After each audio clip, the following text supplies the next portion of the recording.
Tindigan tayo. Alam nyo, nandito na yung mga nandito na yung mga palatandaan. Nakikita na natin. Ang unang mga palatandaan na madaling makita, yung mga nangyayari sa paligid natin. Diba? Yung mga gulo. Napansin nyo ba, itong nakaraang week na to, kung ilang linggo lang dumating. Napansin nyo? Para sa nandito, di ba napag-aralan natin ng mga nakaraan, ano yung halaga ng mga bagay dito sa lupa? Kung mga bagay dito sa lupa, hindi naman talaga natin pwedeng ariin na atin. Tandaan natin, kahit yung sinabi ko nga sa inyo, yung ginawa natin halimbawa, kahit yung mga properties natin, yung lupa natin, mga sasakyan natin, kahit ikaw ang bumili niyan, pero pansinin mo yung katotohanan na kalalagayan mo sa mundong ito, hindi pa rin sa'yo. Pansinin mo yung sasakyan mo, ikaw ang bumili. Di ba, pagdating sa kalsada, pinara ka ng isang traffic enforcer, impound sa sasakyan mo. Samantalang property mo yun. Pwede may paglaban. Pero bakit nai-impound pa rin nila? Kasi ang katotohanan, wala talagang bagay sa mundo ang pwede nating ariing atin. Ang lupa mo, di ba, binili mo, binayaran mo, pinarehistro mo sa gobyerno. Pero pag dumating yung time na kailangan gamitin ng gobyerno yung lupa mo at kukunin nila, may magagawa ka ba? Wala. Ano ibig sabihin? Anumang bagay na nakukuha natin sa mundong ito ay hindi atin. Pahiram lang. Pansamantala lang. So ano ibig sabihin? Kahit na ikaw maging pinakamayaman sa mundong ito, senseless pagdating ng huli. Isipin mo yung bahay na pinagawa mo, na ilang taon mong pinagawa, nag-abroad ka, di ba? Pinili mong mahiwalay sa iyong pamilya ng mga habang panahon. Umalis ka dito, baby pa, ubuntis pa lang yung asawa mo, pagbalik mo dito, college na yung anak mo. Pinaghirapan mo lahat yan, tama? Pero at the end of the day, pag namatay ka, 3 to 10 years, yung bang may-ari ng bahay na pinatayo mo, pamilya mo pa rin? Pansinin mo ba? Ngayong mga bagay na pinaghirapan mo nung buhay ka pa, after na mamatay ka, 10 to 20 years, iba na may-ari. Ni hindi yung mga anak mo, ni hindi yung mga apo mo.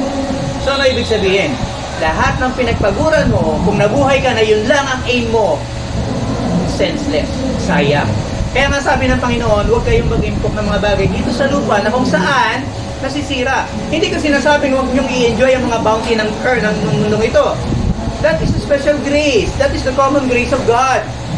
Kung may karapatan ng mundo na enjoy, ma-enjoy din natin. Pero not to the point na mawawala tayong mga Kristiyano sa focus na kung ano ang tunay na mahalaga.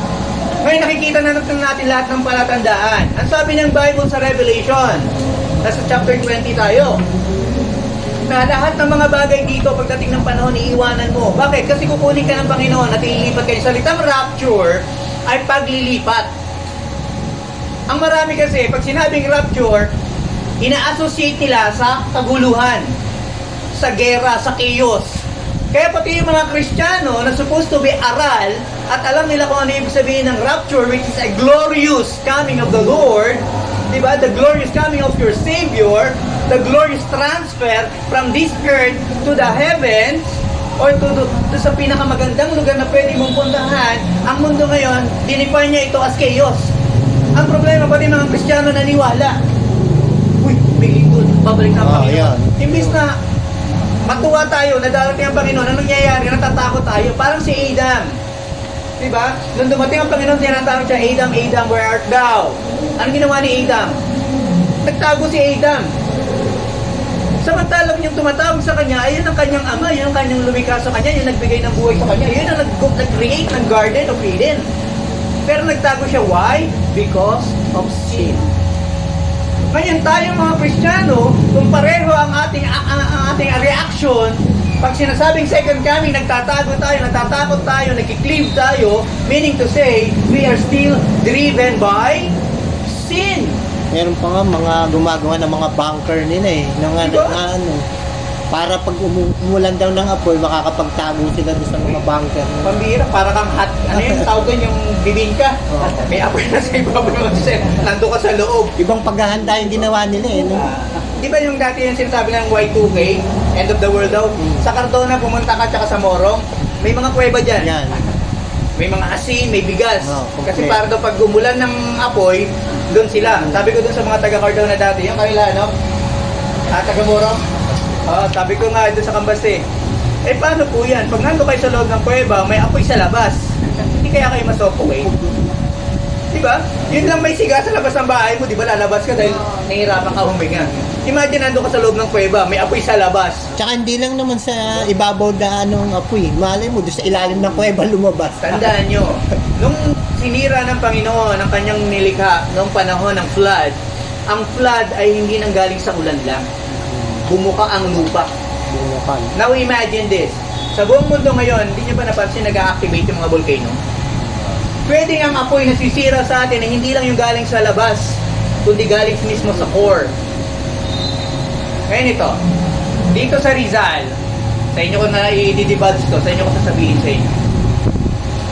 Sorry doon sa mga hindi naka-attend.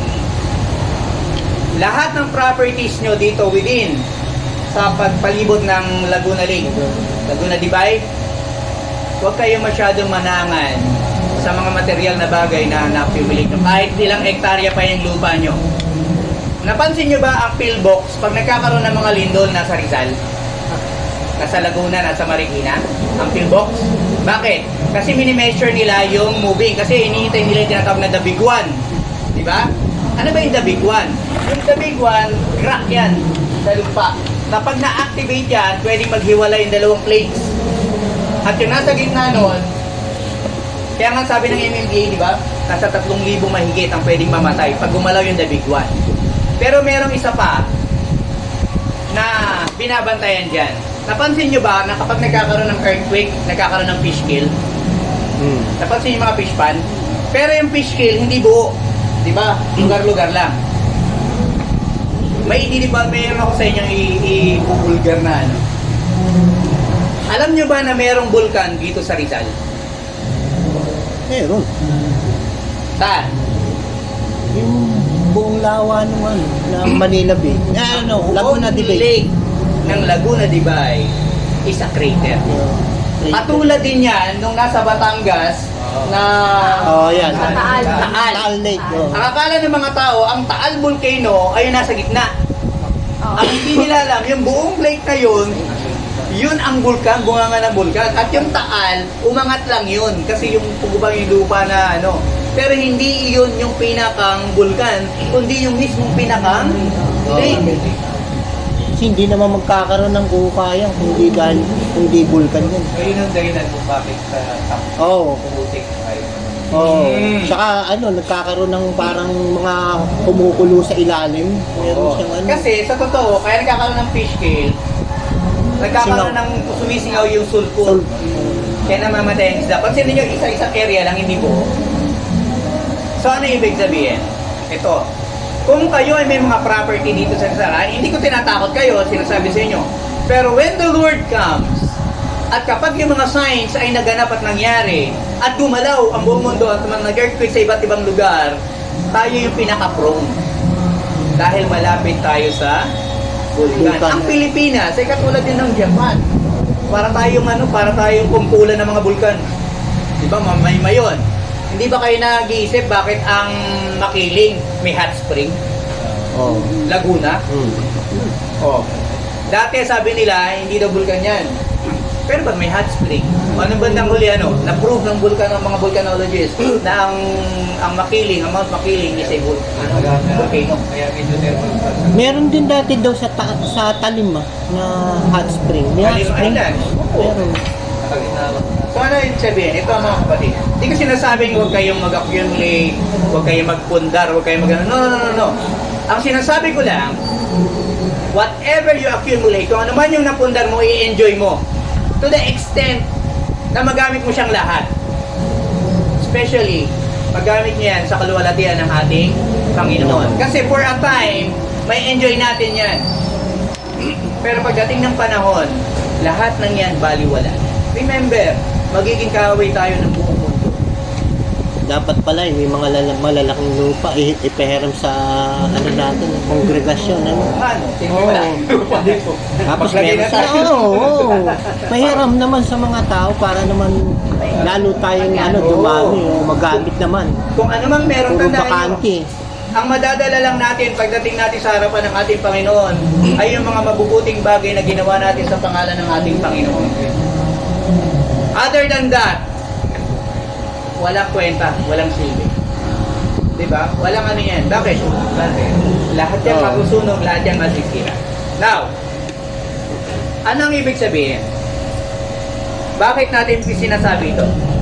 Kasi, ang nagiging problema ng mga Kristiyano ngayon, when it comes to the second coming, ang mga Kristiyano ay mas takot kaysa doon sa hindi mga Kristiyano.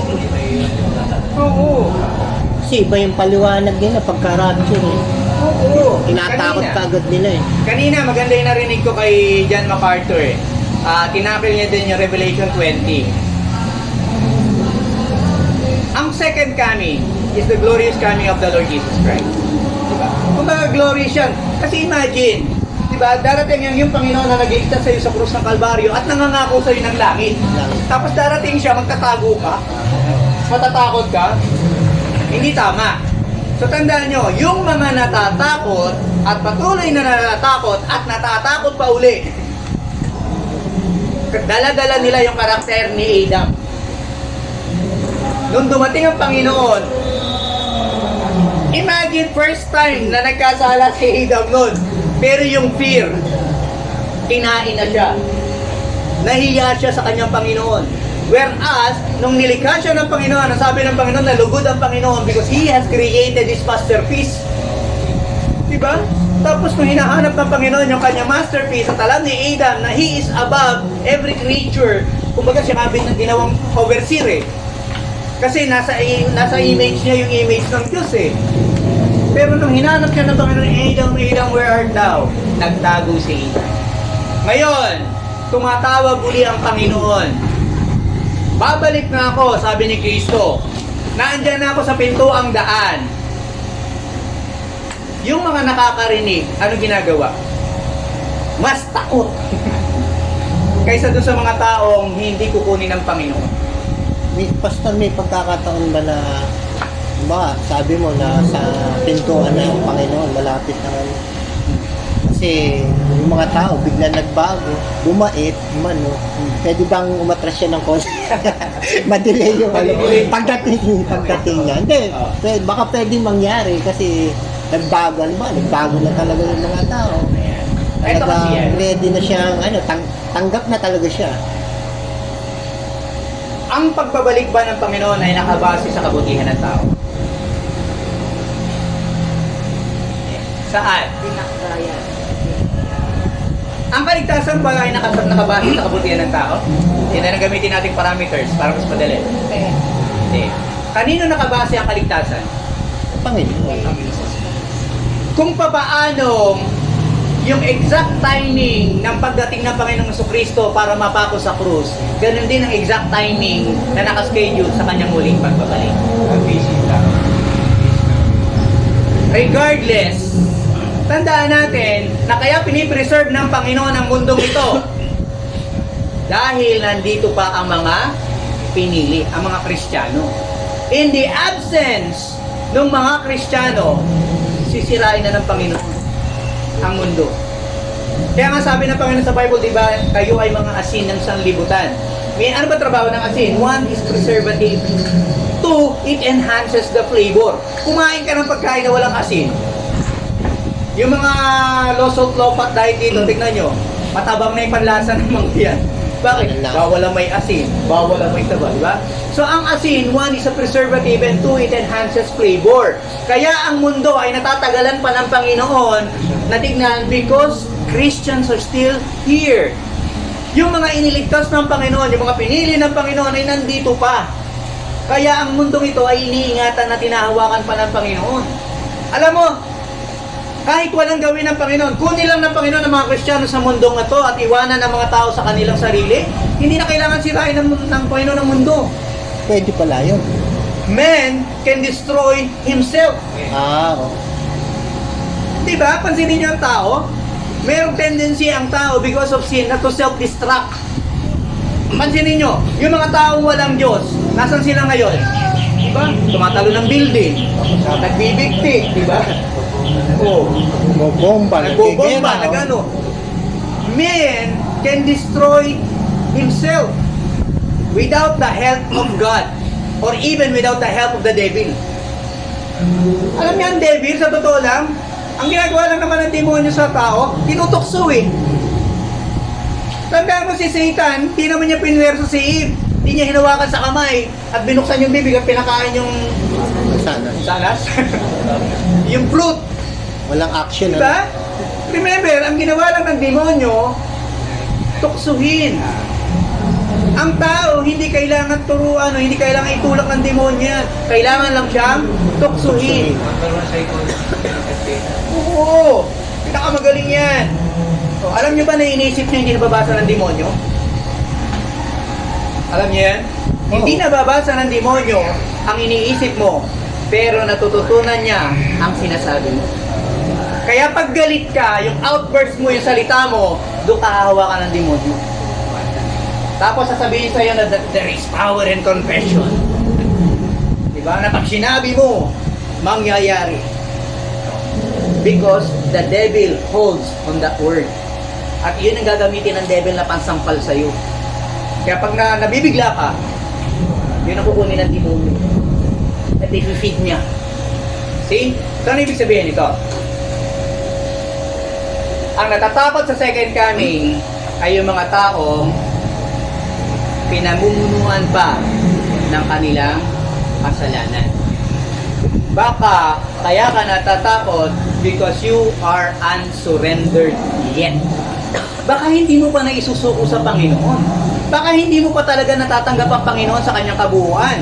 Maraming tao kasi tinatanggap ang Panginoong Jesucristo bilang tagapagligtas lang. Pero not Lord.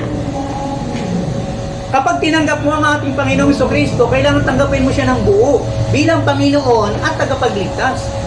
Actually, the second na lang yung tagapagligtas eh. Because if He is your Lord, He will save you. So tayo, bakit tayo natatakot? Bakit tayo ay unsurrendered? So para sa mga bagong dating, sinabi natin kanina, huwag niyong panghawakan na ng mga material na bagay na hinawakan niyo ngayon. Kasi yung mga bagay na yan ay hindi sa atin. Lahat yan ay pahiram lang. Pangalawa, tayo ay nakaupo, nakatayo, nakaposisyon sa lugar na pwedeng matunaw. Bakit? Dahil dito sa Rizal, tandaan nyo, kahit gaano kalaki ang property mo, one of these days lulubog yan. Why? Because we are sitting on top of a volcano. Ang Laguna Lake na yan, gusto niya ng proof. Kung kilala nyo yung nag-test ng tubig yan para mabuksan yung ano ba yun? Kaliwa. Yung filter sa Cardona. Di ba? Kaliwa. May salination na yung para magamit ng Maynila yung tubig ng ano. Oh. Kasi tinest muna nila yan kung magiging pwedeng potable water yan. Kung pwede bang hindi ba makaka-apekto sa kalusugan. Ganyan yan. Naglagay sila ng parang balsa sa gitna ng yung mga drum na pinagdugtong-dugtong nila. Tapos kumuha sila ng sample sa ilalim ng lupa. And you know what? Sulfuric ang lupa ng Laguna Libay. Meaning to say, Hindi pwede. na iyan ay volcanic. Pwede. Pwede. Kasi yung sulfur kasi mabigat siya, nagsisettle siya sa ilalim. Oo. Kaya meron pa rin nabubuhay sa ibabaw ng ano. Now, ano ibig sabihin? Kaya pagka itong team, binabantayan yung the big one. Actually, meron ng ngayon yung mga Android na 5 seconds, 5 to 15 seconds bago mag-earthquake, magsasend siya sa'yo ng ng message, ng Android. Nung itong last week lang alam ko na sabi nagano sa akin earthquake, 7.5, ganyan. Maya-maya, bumago na nila. Natutulog si Glo. Hindi ko na ginising. Baka akala niya, inuuga ko yung tama niya. So, ano ibig sabihin? Ang pillbox nakatutok sa buong ng Rizal kasi diyan tumatama sa atin yung West Valley Fault na tinatawag. West Valley Fault, may East Valley pa. So kapag gumalaw yung West Valley Fault at East Valley Fault, alam niyo ba na yung Rizal pwedeng mahiwalay? Pag gumalaw yung fault line na yan, mahihiwalay tayo at maraming bahagi dito sa may Laguna Lake lulubog. Ang Manila, ba't nila binabantayan? Alam niyo ba na ang lupa ng Manila is mas mababa sa sea level? Tambak lang niya, tambak. Mas mataas lang yung mga nasa gilid, kaya hindi bumabaha. Kaya pansin nyo, konting ulan, baha na sila, tapos kailangan nila ng makina para ilabas ang tubig. Kasi ang lupa ng Metro Manila is below sea level. So imagine, kapag gumalaw itong fault na to at nagbiyak at nag-give way doon sa tubig na dadaanan, ano mangyayari sa Metro Manila? Saan pupunta tao? Sa Antipolo. Sa Casino. Polo Rizal. O pupunta tayo dito. Eh biglang gumalaw biglang huminga ang Laguna Lake. Sa tayo tatakbo lahat. Rapture na. Lakan. Kala ko rapture na yan. Ano imagine? Ito ano ibig sabihin? Ngayon pa lang pinapakita ng Panginoon sa atin, mga Kristiyano, hindi ko sinasabi na huwag kayong mag-function, huwag kayong yumaman, huwag kayong guminhawa. Hindi ko sinasabi yun. Ang sinasabi ko sa inyo, lahat na ma-accumulate natin, na magagamit natin sa mundo ito, gamitin natin in the pleasure of our God. Bakit? Kasi in the end of the day, pagharap mo sa Panginoon, wala kang madadala. Hindi mo pwede sabihin sa Panginoon, Panginoon, ito yung diploma ko. 3 kurso na tapos ko. Panginoon, ito yung mga kumpanyang naitayo ko sa lupa, nung nasa lupa pa ako. Panginoon, ito yung mga diba? Sasabihin ng Panginoon sa'yo, sino ka ba hindi kita nakikilala? Tumayo ka sa aking harapan. Mahirap na masama tayo doon. So, ano ibig sabihin? Kung meron tayong magagawa, habang nabubuhay tayo na ang kaayos dito sa mundo, gawin natin yung mga bagay na pwede natin gawin para sa ating Panginoon. Pangalawa, lahat ng tao na dadaan sa buhay natin at makikilala natin, make it a point na makilala nila ang ating Panginoon. Dahil pagdating sa langit, yung mga mukhang yun, makikita niyo. Diba? Yung mga pera, mga ano man, hindi nyo makikita sa langit yan, baka worthless. Ang alikabok sa langit, ginto. Ano mang bagay na nagawa mo dito, wala yan. So ano ibig sabihin? Kasama sa paghahanda, kasama doon sa mga naghahanda sa pagbabalik ng ating Panginoon, yung gumawa ng mga bagay na dapat nating gawin. Para bang naghihintay tayo sa Panginoon, pero hindi ibig sabihin na magiging stagnant ang buhay mo. Nahihintayin mo na lang, Panginoon, dumating ka na ngayon. Kasi hindi natin alam kung kailan. Parang yung virgins yan, yung 10 virgins. Diba? Naghanda sila sa pagdating ng Panginoon. Alam nilang darating yung groom. Ano ginawa nila? Naghanda sila ng refill. Do whatever you have to do. Habang naghihintay ka, hindi pwedeng huminto ka. Diba? Parang yung tatay mo, galing Saudi, galing abroad, uuwi. Ang gagawin mo, hinto ka na lang, hintayin mo kung kailan siya uwi? No. You have to do whatever you have to do para ma-enhance ang buhay mo hanggang sa pagdating ng hinihintay mo. Para pag salubong mo sa kanya, makikita niya na hindi nasayang yung pagod niya na ginawa niya para sa iyo. Diba?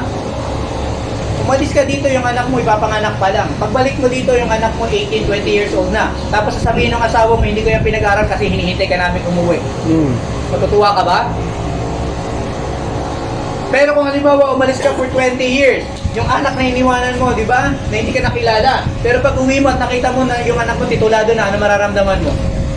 Lahat ng pagod mo, lahat ng sakripisyo mo, lahat ng pinaghirap mo doon, kung naging alila ka man doon, o naging pulubi ka naman doon sa ibang bansa, pag uwi mo at nakita mo yung anak mo na titulado, ano mangyayari sa ano mo? Lahat ng yun nawala. Bakit? Kasi ito na yung trophy ko. Ngayon, ang Lord Jesus Christ darating, babalik na siya. Pagharap ng mga Kristiyano sa Kanya, anong trophy ng Panginoon ang makukuha niya sa mga Kristiyanong naghihintay? Now, look at this. Pag-aralan natin point by point. Parang review lang to. John 14:3. Sino makakauna? Magiging marami tayong verse ngayon sa konting oras. Kasi ng mga nakaraan, in-expound natin na hindi ko hinugot yung mga verse. Ngayon, titignan natin. John 14:3. Ayun ba? Ano pala ito? Introduction. John 14:3. Ano sabi dyan? Yan. 14:3. And if I go and prepare a place for you, I will come again and receive you unto myself, that where I am, there ye may be also. Nung ang ating Panginoong Jesucristo ay umalis, nag-iwan siya ng pangako. Ano sabi niya? I go to prepare a place for you. Unlike to sa paniniwala ng iba, yung pinipilit nilang iniisip na ang Diyos daw nilikha ang mundo pagkatapos pinabayaan na ito. Dito, ang sabi ng Panginoon Kristo, aalis muna ako sa ngayon. Actually, yung conversation sa mga disciples, sabi ng Panginoon dito, aalis ako, pupunta ako doon sa lugar. Sabi ng mga disciples, sama kami Panginoon. Sabi ng Panginoon sa kanila, hindi pa kayo pwedeng sumama doon sa pupuntahan ko sa ngayon. Sabi ng Panginoon, pupunta ako doon sa aking Ama and will prepare a place for you. And with a promise. Ano yung promise niya? Kapag nahihanda ko na yon, babalik ako. So nung ang ating Panginoong Jesucristo ay umalis, umakyat sa langit, hindi siya basta umalis. Hindi siya klase ng Panginoon na paasa. Diba? May mga taong dumarating sa buhay natin, darating sa buhay mo, tapos bigla na lang mawawala. Tapos umaasa ka, nababalik ka kasi hindi nababalik. Ugali ng tao yon, mga paasa, di ba? Siguro maraming kwarto doon kasi matagal na siyang wala. Oh. Marami siyang ginagawa. Ito Ang luwagi si Kristo eh. Oh, carpenter. Oo. Pero tandaan nyo, hindi ng libo ang nihanda ng Panginoon. Milyon. Ang sabi ng Bible, innumerable. Kaya nga umiyak si John eh, na pinakita sa kanya ng Panginoon eh.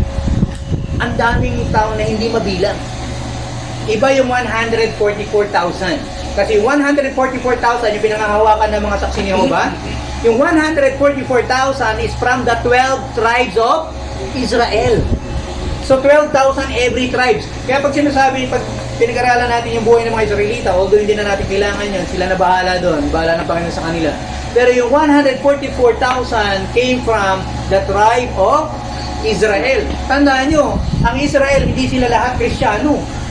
Iilan lang ang Kristiyano sa Israel. Hanggang sa ngayon, nasa Judaism pa rin sila. Oo. So, ibig sabihin, they're still living by the law. And sabi ng Bible, if you will live by the law, you shall be judged according to what? The law. Kaya pala magulo pa rin ang Israel eh. Iba-iba pa rin paniniwala. Alam niyo, magpapatahimik sa Israel pag dumating na ang Antichrist. Kasi actually, sila magdideclare niyan. Sila magpapakilala niyan sa. Now, look at it. So, yun ang pangako ng Panginoon. 1 Thessalonians 4:13-17, na pag-aralan na natin dyan nung nakaraan, di ba? And the dead in Christ shall rise first. So, mauuna kunin yung mga patay. At susunod, tayong mga buhay. Ito yung mga saints. Sa rapture. Okay? So, ano ibig sabihin? 1 Corinthians 15, 1-52, ang haba nito. Corinthians 1 Corinthians 15, pero mahaba ito para basahin. Buod na lang. O, bubuod na lang natin. Sino nakabasa na to?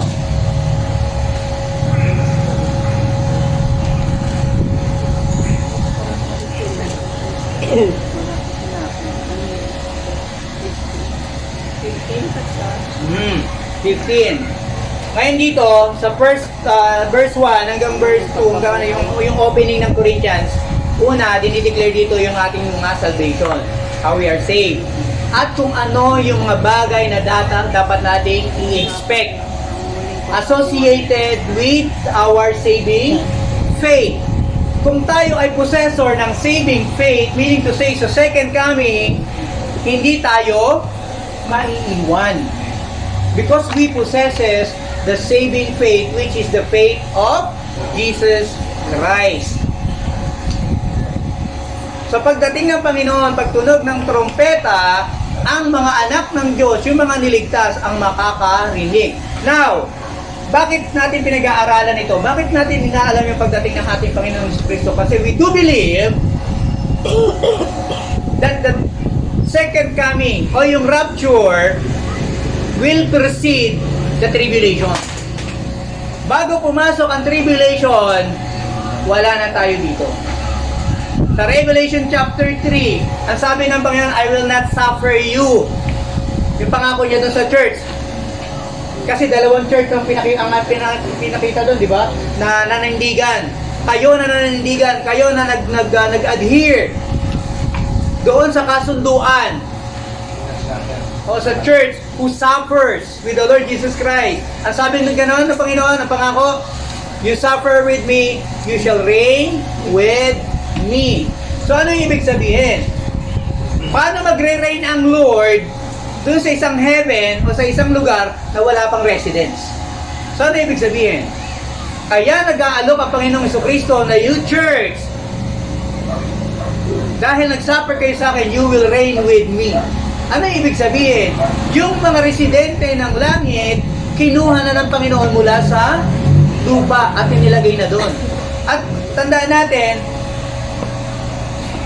pag nangyari na yung rapture sa 1 Thessalonians 4:17, kinuha na tayo at nagsulubong na sa langit o sa kalawakan. Ang unang-unang mangyayari sa 1 Corinthians 5:10, 2 Corinthians 5:10. Tingnan nyo, 2 Corinthians 5:10. Huwag natin basahin yung 1 Corinthians, basahin nyo na lang sa bahay, masyado mahaba. Sa 2 Corinthians 5:10, ano ang mangyayari? For we must all appear before the judgment seat of Christ, and that everyone may receive things done in his body, according to he hath done, whether it be good or bad. What? Pag pala nag-rapture, pag tayo pala ay kinuha na dito sa mundo, we will stand in the judgment seat of Christ. Yung iba, ang tawag nila dyan is the Bema Judgment. Wow! May judgment seat? May hukuman? Ano ibig sabihin? Yung mga Kristiyanong na-rapture na, tatayo sa harapan ng hustisya ng ating Panginoong Jesucristo. Ano ibig sabihin? Huhusgahan pa ba tayo? Hindi, baka titignan lang yung pangalan. Ano sabi dun sa verse? Pasok. Ano yun? Roll call? Pasok, baka may nakasingit. Pansinin yung 2 Corinthians. Ano sabi dyan? Sabi ni Pastor Joel, yung mga ginawa mo in His body. Ano sabi dito? That everyone may receive the things done in His body. Bilang isang membro ng iglesia ng Panginoong Jesucristo, walang membro ng iglesia na walang ginagawa. Lahat ng membro nagpa-function according to their gifts. Ibig sabihin, nilagay ka ng Panginoon sa isang iglesia, hindi para maging tagapakinig, tagaupo, kundi meron kang ginagawa. Katulad ng katawan, merong kamay, merong paa, merong bibig. Mga trabahong dapat gampanan ng Meron. miyembro. Ang sabi dito, yung mga bagay na ginawa mo sa katawan, yun yung huhusgahan sa'yo. Meaning to say, yung Bema Judgment or yung Judgment Seat of Christ ay hindi para husgahan ng tao kung pupunta ka pa sa impyerno. Dito, ang huhusgahan dito ay yung mga mananampalataya na upang malaman kung ano yung mga pabuyang nararapat para Mga sa iyo.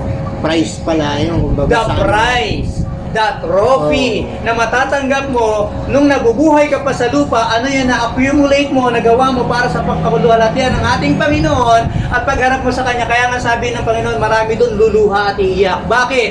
Maraming Kristiyano ang haharap sa Panginoon na walang hawak. Dahil simula na naging Kristiyano, walang ginawa para sa kaluwalhatian ng ating Panginoon, na hindi nakipag-share.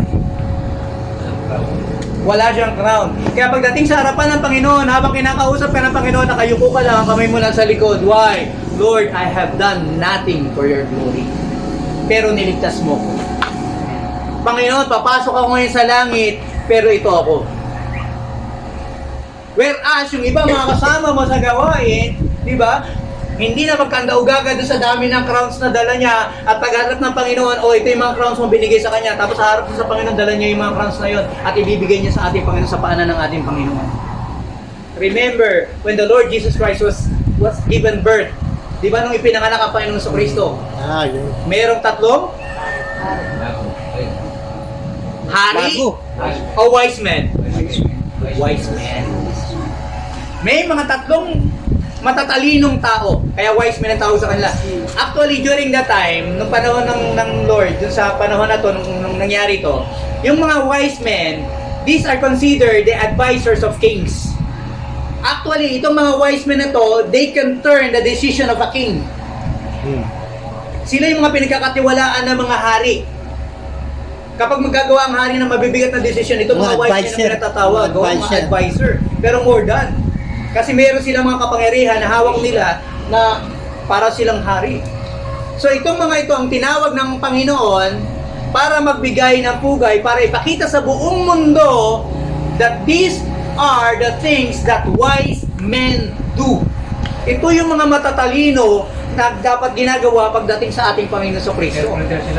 Oo, ipinakita nila. Matatalino kami, ito ang dapat gawin sa hari ng mga hari. Baby pa lang ang Lord Jesus Christ. Now, Pero hindi ginawa ng hari yun, ano? hindi Ginawa ginawa ng mga hari, ano?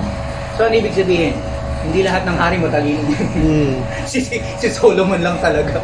Now, ano ibig sabihin? Pagdating ng panahon, pag-aarap tayo uli sa Panginoon Kristo, pero dito, hindi na baby ang Lord Jesus Christ. He is the King of Kings, Lord of Lords. At ngayon, ikaw bilang isang matalinong anak, haharap ka ngayon sa iyong Panginoon na ano? Wala kang dala. So bilang matatalinong Kristiyano at matatalinong anak ng Diyos, nalaman natin ang katotohanan na ito, binibigyan tayo ng panahon ng Panginoon. Mag-input ka na. Mag-ipon ka na. Do the work of the ministry. Gawin mo yung dapat mong gawin. Bring as many souls as possible sa church. Bakit? Kasi pag dinala mo dito yung mga Kristiyanong nawiwin mo, matututo din sila. And they will accumulate. And whatever those Christians accumulate, meron ka pa rin dun. Para palang pyramid, ano? O parang pyramiding. Parang ano, di ba? Kasi ang sabi ng Bible, kahit yung isang baso ng tubig na ibinibigay mo sa isang manggagawa ng Panginoon, hindi pa lalampasin ng Panginoon. Di ba? May karampatang ano yun. Kaya nga sana kung natuloy yung Shulamite yun, nalaman nyo na napakalaki ng reward na matatamo ng Shulamite uma na yun. Because ang hindi lang tubig ang binigay ng Shulamite, kundi pat buong bahay niya. Buong kwarto, naglagay siya ng ano. Tapos pinakain niya pa, pinaganda niya at nireserve niya yung kwarto na yun para doon sa magagawa ng Panginoon. And yet, ngayon, sa panahon natin bilang mga Kristiyano, ano ang ginagawa natin para sa kaluwalhatian ng ating Panginoon? Kapag ang pastor pa nagtawag ng evangelism, ano ba tayo? Pag sinabi ba ng pastor na you are responsible for all the souls na dumadaan sa buhay nyo, nagsishare ba tayo ng gospel? Sinasabi ba natin sa mga nakapaligid sa atin, even our children, tinuturuan ba natin na ang Panginoon sa Kristo ganito, ang pagpasok sa langit ganito, ang dapat ganito? Kuminsan ng mga Kristiyano ngayon, nakukontento na lang tayo na every Sunday, religiously pumunta tayo sa church, makikinig tayo, and then uwi tayo. Another Sunday, ganun ulit, punta tayo sa church, makikinig tayo, uwi tayo. Another Sunday, ganun na naman. Another Sunday, ganun na naman. Dumating na ang Panginoon, ganun pa rin. Dapat Sabagay may award yun, di ba? Yung ano, anong tawag dun sa mga opisina yung consistent yung ano ba? Consistency award, meron ba ganun? Consistency award. dapat yung mga natututunan dito, sinasabi din sa mga anak, kapitbahay, pinanya. Exactly. Yung mga natututunan natin, i-share natin. Babalik na ang Panginoon pero hindi natin dapat katapunan. Why? Kasi ang babalik ay ang ating Panginoon na nagligtas sa atin. Ang babalik ay ang Panginoon na lumikha ng langit at lupa. Ang Panginoon na lumikha ng mismong tao at nagbigay sa atin ng kaluluwa. The God who planned perfectly yung kalalagayan ng tao bago nilagay ang tao. Yun ang babalik. Tapos matatakot tayo. Hindi tayo dapat matakot. Now, look at this. Ibig sabihin, pag rapture pala na gano'n, ang unang-unang mangyayari, gano'n tayo ha, ito na to, rapture tayo, ang Panginoon Kristo, nagsalubong tayo sa langit, tapos dito na tayo. Ang unang mangyayari, lahat ng mga na-rapture ay haharap doon sa hukuman ng ating Panginoon, the judgment seat of Christ, hindi para husgahan kung papasok ka sa langit o papasok ka sa impyerno. Para husgahan yung mga bagay na ginawa mo at bigyan ito ng reward, kung ano yung mga bagay na kariwa-reward. Diba? Ngayon, merong mga Kristiyano na maiinggit ka kasi hindi sila halos makatayo dun sa dami ng reward na madadala nila sa harapan ng ating Panginoon.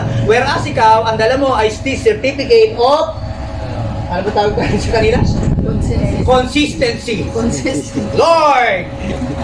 Ito yung aking award. Plaque. Ano yan? Consistency. Attender ng church.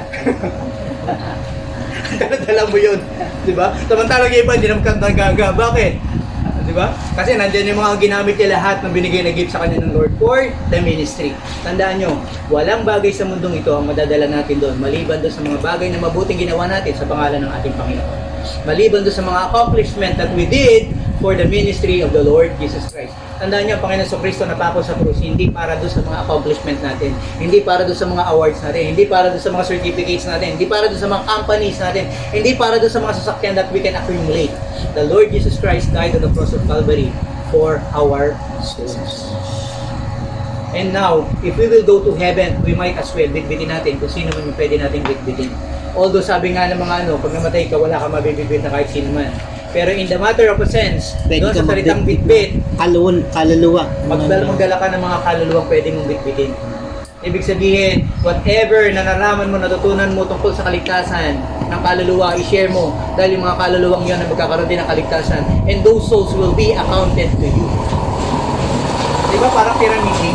Nag-recruit ka ng isa, nag-recruit siya ng marami, tapos magtataka ka doon sa account mo, lumalaki yung account mo, dumadami yung, anong tawag doon, yung points. Di ba yung downtown line? Oh. Hanggang sa dumating na yung point na pipigilin na ng company kasi hindi na kaya ang bayaran. So ano ibig sabihin? Ganun din. When one soul na save dahil sa'yo, yung masisave dun sa kaluluwa na yon, meron ka rin points doon, meron ka rin makukuha doon. Because why? Tandaan nyo, yung magnanakaw sa cross of Calvary, wala naman na siyang pwedeng gawin. Pero alam nyo bang maraming naliligtas dahil sa testimony niya? And all those souls na ginagamit yung testimony na magnanakaw na yon will be accounted sa kanya. Kapag ginamit natin, ito yung magnanakaw na yun at na-secure ka na ano yung damdamin na dahil sa kanya, ito yung sinabi ng Panginoon, natuto ka sa kaligtasan dahil doon, it will be accounted to me. So now, look.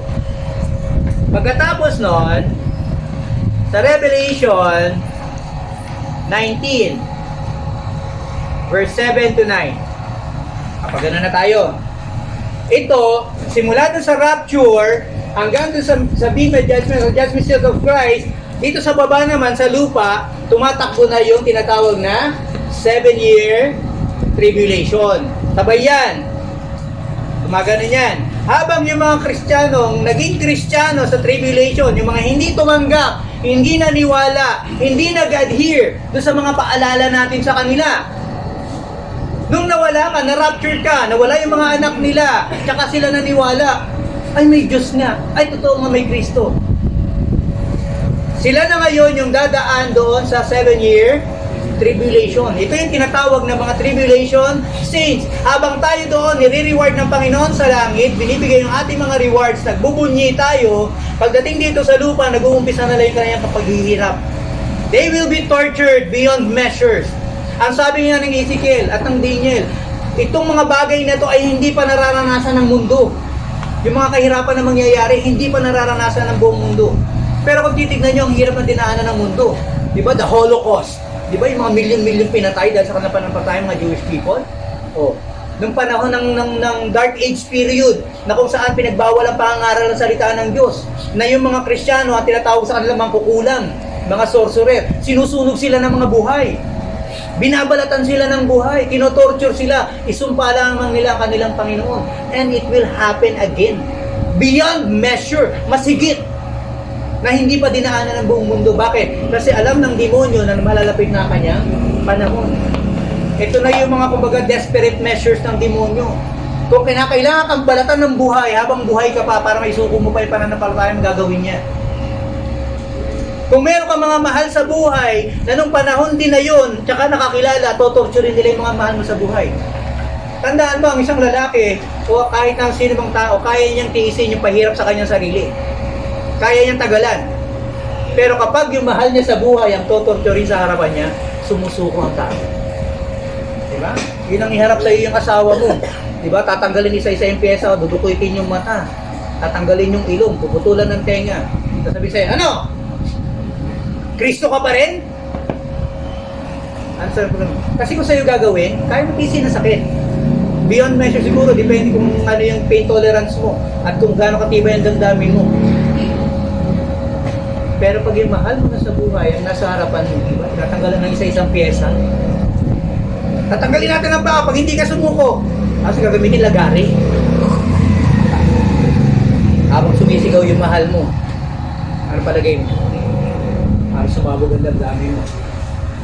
Susumpain ko na!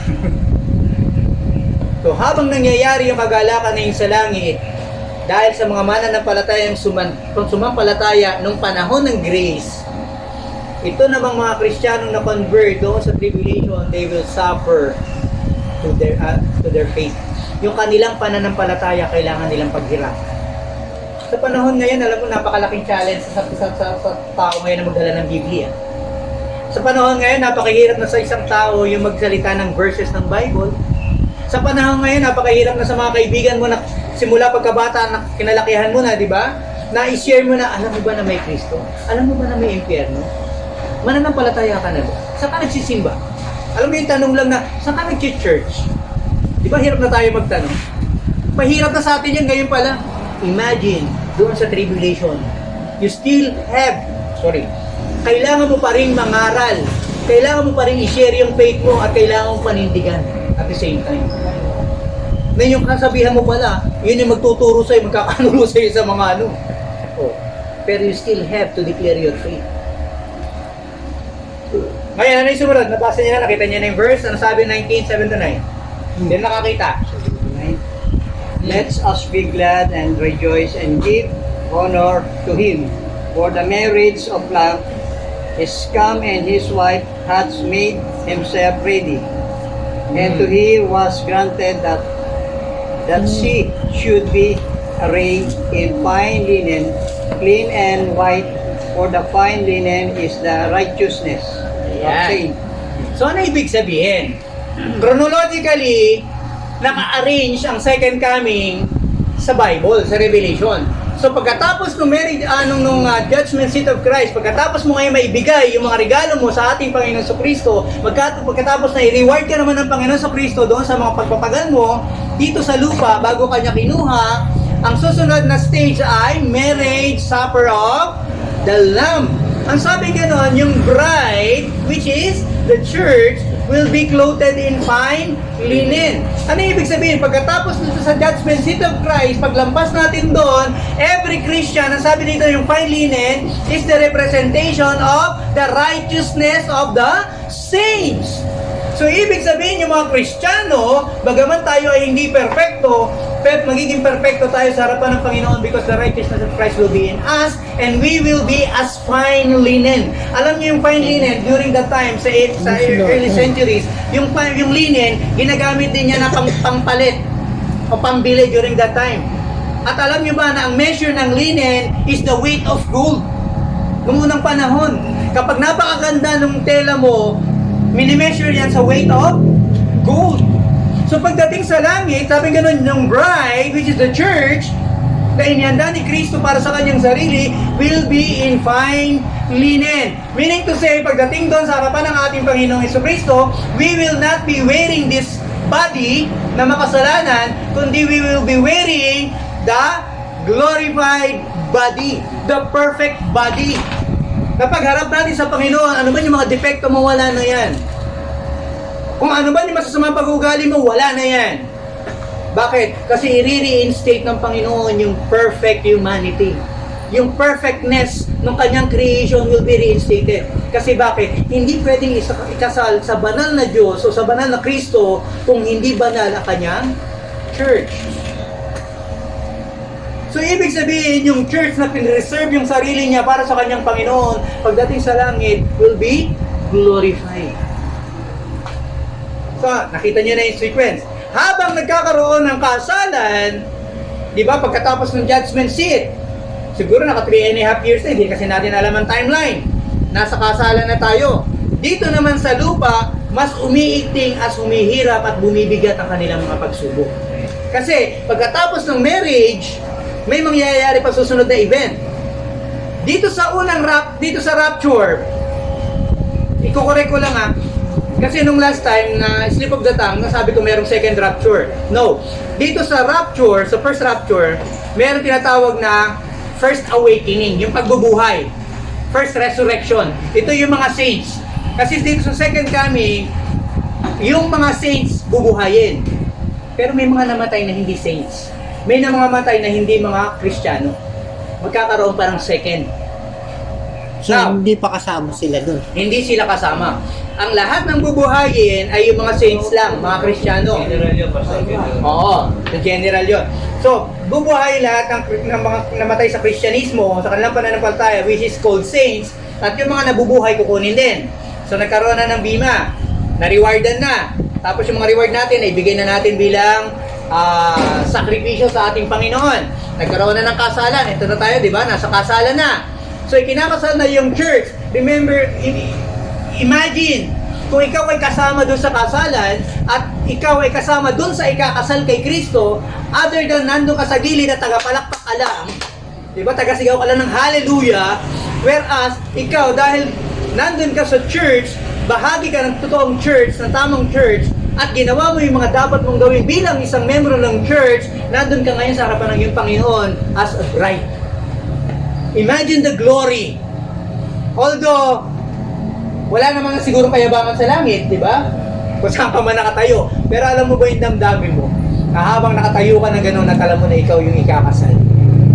Kasi ako, nung ikakasal ako, yabang ko eh.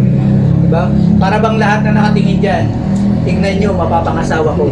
Hanggang pangarap na lang kayo. Di ba? Yung mga naghahangad sa kanya, hanggang dyan na lang kayo. Ako ang pogi-pogi ngayon. Oo, araw ko to. Di ba? Yung bride naman, di ba? Siyempre naglalakad ng ganun. Di ba? Alam niya na i-dedicate niya na yung kanya sarili sa isang tao at makakasama niya na habang buhay. And the pride, di ba? Na nando na kami lang. Ngayon, imagine mo, ang Lord Jesus Christ nandyan at ikaw ay bahagi ng church na ikakasal sa Panginoon. And remember the promise. You suffer with me, you reign with me. Kung ang ating Panginoong Kristo ay magiging hari, ang bride ay magiging queen. So meaning to say, the bride will live with his king. Yung mga tagapanood, sila yung magiging subject ng king and ng queen. Imagine yung glory na lahat pala ng paghihirap ko para sa Panginoon dito sa lupa will all be paid off pag nasa langit ako. And the most glorious, alam niyo yung pinakamasarap, na yung nakatayo ka, habang ang Panginoon mo nakatayo ng ganyan, at kasama ka ng Panginoon, nasa unahan ka nakatayo, at lahat ng mga Kristiyano nakatingin sa inyo. Diba? Ano yung proseso ng tribulation saints basta pag namatay na? Direkta sila. Yung mga tribulation saints, ito, makikita natin yan sa bandong left. Hindi kasi sila dadaanan ng kamatayan hanggat hindi sila pinapatay ng kalaban. Kaya nga sabi ng Bible, doon sa tribulation na yon, hihilingin mo na mamatay ka na at tatakbuhan ka ng kamatayan. Imagine, taksakay mo, ayoko na. Ang problema na butas-butas na yung katawan mo, buhay ka pa rin. Naghihingalo ka kasi mararamdaman mo yung effect. Pero hanggat hindi mo sinusuko ang pananampalataya mo, hindi ka.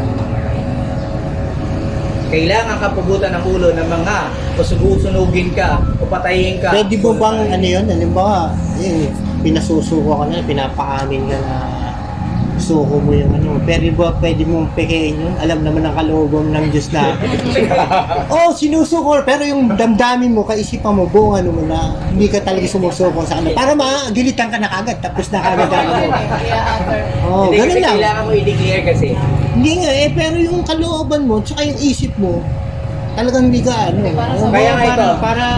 Ito nga man eh. Para lang matapos na. Di ba? Ito ang sabi ng Bible. Hindi ka na pupugutan ng to pag sinabi mo. Kasi yung Hindi nga naman, hindi ka na ako pupugutan. Ano? Kasi tandaan nyo na yung panluloko ay isang uri ng kasalanan. Hindi, Mamamatay kasi yung kasalanan. Hindi, loko-loko sila, dilokohin mo na. Pero ito tandaan nyo. Hindi, ano lang yun. Kasi pasusumpa nila sa iyo eh. Hindi na, it is not just na sabihin mo na ayoko na kay Kristo o ano. Ipa-curse nila sa iyo ang iyong Panginoon. Pero nga, yung sa puso mo, kahit sumumpa ka nga ngayon, salita lang yun, tsaka ano eh. Ngayon Pero ito yung yan. puso't isip mo, Ngayon ito diba, buo pa rin na, bali kumbaga sa ano, sumusumpa ka, bali baka ganun pa yung, ano mo sa likod. Ay, Hitler, yung iba naman. Tamuso ni Hitler. Nakakross ka, ano ka pa, no? Sumusumpa ako, bali Kalaan nyo, salita lang yun. Tandaan nyo to. Ito sa kita eh. Pagdating ng parang ganito yan. Alam nyo ba na sa military, pagka ikaw ay na-abduct o nakuha ka ng makakaliwang grupo, pagka ikaw bumalik na sa ano, hindi ka nila kagad ibabalik sa society. Ano ba ako? Kasi meron akong kasamahan sa news. Pinupuntahan natin, di ba? Kasamahan ko sa news na writer, kinuha ng mga ano yan, mga kaliwa. Kasi meron silang gustong ilabas na article. Nung pinakawalan siya, alam niyo ba na inano mo na siya sa loob ng kampo? Kasi kailangan ka uling indoctrinate na tignan nila kung nabago yung iyong perception. Meron ako eh. Sinabi ng Panginoon, huwag kang matakot sa kumapatay ng laman. Pero hindi kaya pumatay ng katakot. Hindi kaya pumatay ng talo. Sabihin, kapag takot tayo, mamatay yung katawan ng lupa natin. Dadagdan na siya. Buhay na ng Espiritu. Sabihin, susumpa ko nga yung Diyos mo. Similar nga yun sa sinasabi ko. Iba yung ano ng kaluluwa mo, iba yung talaga ano ng kaluluwa mo doon sa katawan. Pero magkaiba kayo ng premise ni Pastor Joel. Kasi kay Pastor Joel ganito. Yung mga taong may Kristo ay hindi takot na mamatay ang katawan para makapiling ang kanyang Panginoon. So ibig sabihin, ito yung mga klase ng tao na kahit salugin mo, they will sing glory, they will sing hallelujah still. Pero may mga tao naman ay paglalaban kasi pag lumalaban ka at sasabihin natin, sabihin ko muna na oo pero hindi. Ang nangyayari kasi nun, you are preserving your body. Gusto mo mabuhay ang katawan mo. Parang takot ka na. O takot ka. Pero yung kaluluwa mo, mabibilang huli. Kasi, dito sa tribulation, kaya sinasubject ang tao sa pain, kaya sinasubject ang tao sa torture, sa ano, kasi to confess na kailangan i-ano nila. Katulad ng sinabi mo, yung ano, pwede naman tumakas, di ba? Sabi mo, pwede tumakas. Saan ka na mapupunta kung tatakas ka? Kaya nga, yun nga ano dyan Balik ka pa rin sa resources. Pwede kang tumakas for a time. Kumbaga parang ina-extend mo lang yung buhay mo habang dito, pero tatakas ka kasi ang aim mo is what? Kailangan mas maraming kaluluwa ang makakilala. Bago kanila mapatay. Kumbaga mamatay man ako, kailangan may madala ako kahit isa. Diba? Kumbaga kung mamamatay man lang ako dahil tribulation na, hindi ako mamamatay ng walang dahilan. Kailangan meron kahit isang kaluluwa akong mabitbit sa paanan ng aking Panginoon. Bakit? Kasi yung paghihirap ko, ipapasok ko doon sa susunod. Maghihirap din sila. Pero, ligtas ang kanilang kaluluwa. Okay. So, nasa Revelation 17, the marriage supper of the Lamb. After the wedding, after the marriage, after the celebration, siyempre, pagkatapos ng wedding, hindi naman after the wedding, alis na kagad, di ba? Meron tinatawag yan di ba, pupunta kayo sa venue, kakain kayo, kumbaga celebrate nyo the whole day, yung sa reception, di ba? I-enjoy nyo lahat. So, gagawin din natin yan, mangyayari yan doon, sa langit, habang nandito sa lupa yung naghihirap. Now, after nun, eto mangyayari. Jude 14:15. Jude 14:15. Ito yung pinakamahabang libro. Ito na tayo. Tapos, tutuloy na natin next Sunday. Jude 14:15. Yan nakakita. Mabilis. Isang book lang kasi ang Jude. Kaya yan, verse 14 and 15. And Enoch also, the seventh from Adam, prophesied of this, saying, Behold, the Lord cometh with 10,000s of his saints, to execute judgment upon all, and to convince all that are ungodly among them of all their ungodly deeds, which they have ungodly committed, and of all their hard speeches, which ungodly sinners have spoken against him. Ano sabi sa Jude 14? Jude 14:15? Barating ang Panginoon with all His saints. 10,000. Ibig sabihin, doon sa marriage, after the wedding, after the marriage, yung mga saints na kasama ng Panginoon doon sa celebration will be coming down. Ito na yung second coming. Yung first part ng second coming ay yung pagkuha ng Panginoon sa kanyang mga saints. Pagdating no, pagkatapos na na-celebrate na lahat, na-reward na sila, naikasal na ang Panginoon sa Kristo, they have celebrated. Pagdating nun, bababa ang Panginoon kasama yung mga saints na to. After po yan ng 7-year tribulation. After ng 7-year tribulation. Ibig sabihin, mag-e-end yung tribulation. Ngayon, swerte ka kung kasama ka dun sa tribulation tapos yung buhay mo umabot dun sa the end na hindi ka nahuli. Meron kaya dun? Tago ka na ng tago. Uy, may tago. Umabot yung 7 years, nakarating ka dun sa dulo, makita mo ang Panginoon. Kasi bakit? Sasalubong ka na rin. Lahat ng saints, lahat ng naligtas doon sa 7 years na yon, na hindi ginive up ang kanilang faith, na hindi ginive up ang kanilang Lord, na hindi ginive up ang kanilang salvation, pagbaba ng Panginoon, sasalubong din sila with the saints of the Lord Jesus Christ na bumababa. At ano yung mangyayari nun? Ang mangyayari nun ay nasa Revelations chapter 12 verse 7 to 9. The battle of what? Armageddon. Sa Mehido. Magkakaroon ng gera. Yung mga saints at yung ng demonyo at yung mga alipores niya, mga prophets niya, lahat. At maglalaban yan. And the Lord coming with sa Thessalonians, di ba? With the angels. So, magyayari na yan, magkakaroon na ng gera. And what do you expect? Ano mangyayari? Anong output ng mangyayari? Pag-aaralan natin sa susunod. Tandaan nyo nasa Armageddon na tayo. Revelation chapter 12, basahin nyo. Revelation chapter 12, verse 7 hanggang 12. Pero kung mababasa nyo yung buong Revelation 12, makikita nyo dan. Magkakaroon ng gera doon. Ang demonyo, mga... Sa Nile River? Ha? Ayun ba yung sa Nile River? Yung pakakawalan. Ito na yun. Kumbaga, lahat-lahat sila, magdadamay-damay na yan, magsasama-sama sila, full force sila. At ang Panginoon naman, with the saints and angels, baba rito, and they will battle. Magkakaroon ng pangkalahatan. Ano ba tawag dito? Hindi ito world battle, kundi universal battle na ito eh. Universal battle na ito. So maglalaban ang puwersa ng ating Panginoong Jesucristo at ang puwersa ng demonyo ng Satanas. Kasama yung kanyang masasamang espiritu ng Maria. Hindi ba pwedeng gawin ng Diyos na siya naman ang makapangyarihan? Diba? Ilalaban mo pa yun, isang pitik mo lang na taob lahat yung mga kalaban. Oh, pwede naman. Pero kasi dito, pinapakita ng Panginoon that God is just. Kumbaga, lahat ng measures ay gagawin ng Panginoon, ipapakita niya. Kasi meron isang karakter ng Panginoon, the justice of God. Pag ginawa kasi ng Panginoon, ginunod lang niya ang demonyo at lahat ng mga hindi sumampalataya at magiging injustice. Kumbaga, hindi masusuffice yung karakter o yung pagiging hustisya ng ating Panginoon. Para bang isang tao, sinabi lang, ito magnanakaw, buta na ng ulo yan. Nakalabang doon sa scripture. Oo. Ayaw mag-judge. Kasi pagdating nito, yan, pag-aaralan pa rin natin yan because the saints will judge. Doon yun na yung panahon na pwede ka nang humusga. Pero sa panahon natin ngayon, hindi tayo pwedeng humusga sa kapwa natin tao. Pero pagdating ng panahon na yon, we will be judging the world with the Lord Jesus Christ. Kasi maging tama na yung Hindi kasi yung ayan, sabi ng Bible, walang ni isang, kahit tuldok man lang yan, na hindi magaganap sa salita ng Panginoon. Walang salita ng Diyos na magkakabula. Lahat yan. Ibig sabihin ng magkakabula, mapapanis. Kasi hindi Hindi nagamit. magkakatotoo. Ang sabi nga ng Bible, one jot. Alam niyo ba yung jot sa Hebrew? Kudlit.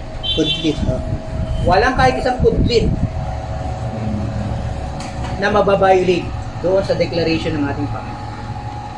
Actually, alam ng demonyo ang Biblia, pero hindi na ibibigay sa kanila yung revelation of how it is going to happen. Hindi na ma-appreciate.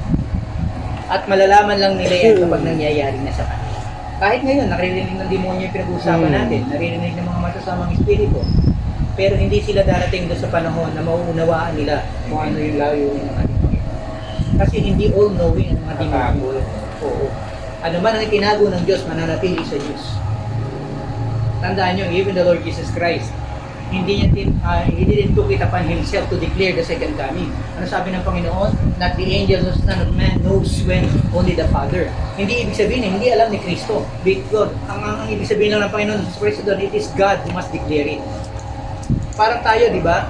Maaaring alam namin ni Pastor Joel yung isang bagay. Pero ano ba, sasabihin sa inyo ni brother, na ganito, ganyan yan. Yung ba yung Para sa kanya sinasabi na na hindi pa nabubuksan yung libro na natatakan na? yung libro ng mga listahan ng mga Oo. bubuksan ng Panginoon niya. Yun. Actually, sa rapture, kahit hindi mo nahintayin yung pagbubukas ng libro eh. Kasi sa rapture, pag tinawag ka ng Panginoon, save ka eh. Pero, meron dalawang libro ng cases kasi. Yung listahan ng mga nakalista at yung listahan ng hindi. Meron yan. Ito sa banda rin ito, mag-aaralan natin yan. Okay. So may tanong, i-park nyo muna next Sunday. Nandito na tayo na tayo, Battle of Armageddon. Ito na yung sinasabi nila na pag bumabalik ang Panginoon, and every eye shall see. Pag hinintay nyo yung sandali na every eye shall see the second coming, ibig sabihin, hindi ka nasama dun sa sa rapture. Kasi kung nandito ka sa lupa at nakatingala lang ka, nakikita mo ang Panginoong Jesucristo na bumababa mula sa langit, ito na yung final ng part ng second coming. Visual, nakikita na ng buong mundo. Ang problema, ang makakakita sa kanya na bumababa siya ay yung mga huling tumanggap. Kasi with his saints na eh. Kasama na yung mga saints. Pastor, halimbawa, nandito ako, tapos paano yung mga natatabingan na paano mo makikita yun, nasa kabilang bansa? Hindi naman nila makikita kasi umiikot yung Ito ang kagandahan yan. Nakita mo kung paano in-advance ng Lord at pinirmit ng Lord ang advancement ng technology. Kahit nasa kubeta ka, nakikita mo ang labas. Kahit nasa ilalim ka ng lupa, nakikita mo ang labas. Hindi ko dinidiscount ang possibility na pwedeng gamitin ng Panginoon. Kasi sinabi ng Panginoon that every eye shall see. Hindi naman ibig sabihin lang na nakatingala ka at makikita mo. Pwedeng gamitin ng Lord ang technology. And you know what? Bumabalik na ang Panginoon, marami pa rin hindi maniniwala eh. Hanggang sa may isipin lang, alien! Kasi, ang makakakita lang at makakaunawa nung sa event na nangyayari ay yung mga kinasihan ng Espiritu na makakita Ibig ng mong sabihin, event na pag dumating ang Panginoon, kahit gabi sa ibang lugar, umaga sa atin, makikita siya ng buwan. makikita lahat. At saka tandaan nyo, itong panahon na to, hindi na ito normal days. Nasabi gano'n, ang araw mo hindi mo bibigyan ng liwanag, ang buwan hindi mo bibigyan ng liwanag. So ibig sabihin, itong panahon na to, hindi na normal ang flight timing. Meron maaaring Ayun na yung mga signs. Oo, maaaring isang buwan, isang taon na puro araw, tapos isang buwan, isang taon na puro gabi. Pero still, hindi mamamangha ang mga tao kasi Alam na nila. pangkaraniwan na nangyayari. Para ngayon, di ba? Uy, may linggo sa ganito. Oo, May lumibig sa akin. eclipse, yung mga ganon. Oo, naging common. At dahil sa naging common na yan, even yung mga unsaved people will remain on their, sa kanilang kahangalan. Hindi pa rin nila makikilala ang Panginoon dahil kahit sa panahon nila. Kaya kapag hinusgahan sila ng Panginoon, saka nila malalaman that the justice of God is righteous. At sasabihin nila, hallelujah. So, yung spiritual, hindi pa nakikita na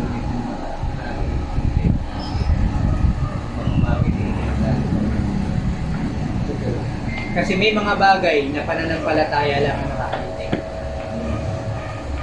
Ang Holy Spirit lang na nasa atin ang makakalitin. Kaya yung mga wala, sorry. Okay. Nasa gold. Nasa ano tayo? Armageddon. Armageddon. Pero pinikula yan, di ba? Harvey's done, sabi nila.